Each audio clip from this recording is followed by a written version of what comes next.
The victim's body was never recovered. But I think I know where he hid the body. This case has stuck with me because I've always thought, okay, I want to make sure I'm doing everything I can to help find Nicole. When we decided to do this case, I started reevaluating the entire case. And about 3 o'clock the other morning, wide awake, can't sleep because this case just hit me again. And there's something that hit me that I want to go back to. And I feel dumb for missing it years ago. He needed an oil drum with a locking lid. I've had to work a lot of homicide cases where we recover people who got dumped in the desert. Trying to dump a body in an oil drum anywhere on land seems really, really hard to me. You can't just dump it on land and leave it out because it would probably be easy for people to go look through every barrel drum. It's February. The ground is frozen in Montana. I'm not digging. So I started doing some research. There is a long history, specifically of mechanics, specifically in North Dakota and eastern Montana, of people dumping used motor oil in barrels because it's expensive. And that when that area blew up with the oil boom industry, like hazardous materials and used oil was a big thing. Okay. If you fill an oil drum to the very tippy top and you put a lid on it and it's a locking sealed lid, it will sink. It will not float.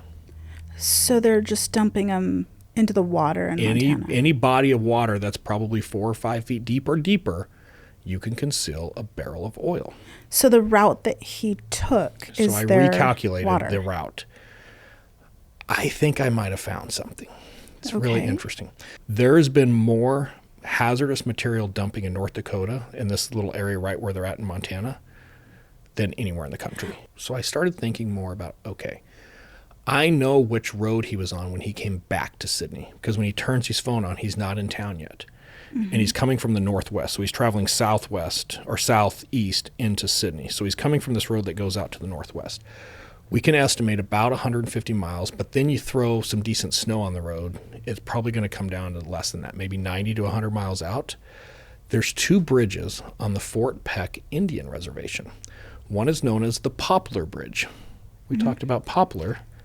It's only a few miles from where he dumped the car. So clearly he has some type of affinity for that area because he already dumped the car there. And he would know the route. He would know the route. And there's this remote bridge that doesn't have a big guardrail. And the water, I checked, the water, it's the Missouri River that it goes under. The water's about 18 feet deep there. It would clearly hide it. And at this time of year, late afternoon, early evening, he could pull his truck, and he's in his work truck. He could pull his work truck on the side of that bridge and dump that barrel in a couple minutes, if not Easily less. by himself, just roll it out, because he's a big guy. Yeah, about 20 miles west of the Poplar Bridge is the Lewis and Clark Bridge, and it is pretty much the exact same thing. I don't think he's going to go through all this effort and go to a body of water and try to roll. Right? It's heavy, it's cold. He's not getting in the water. It'd be hard to get the full barrel down.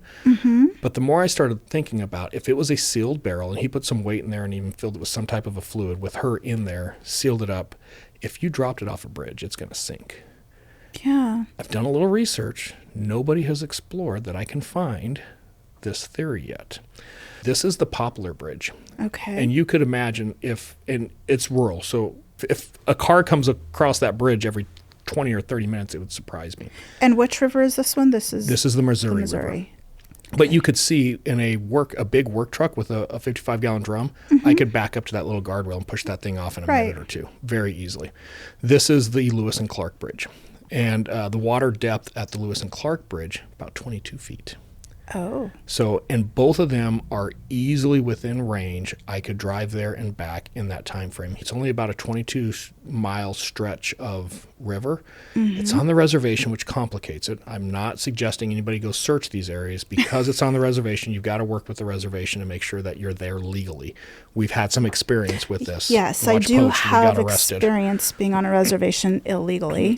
So, but yeah, I think I would love to say maybe after the summer, we're going to do a part 2 of this episode. If you watch this and you're aware of some of those companies that specialize in this, reach out to us. We are looking for someone to team up and partner with. But I think I'm willing to put some time and effort into this theory and see if we can find Nicole.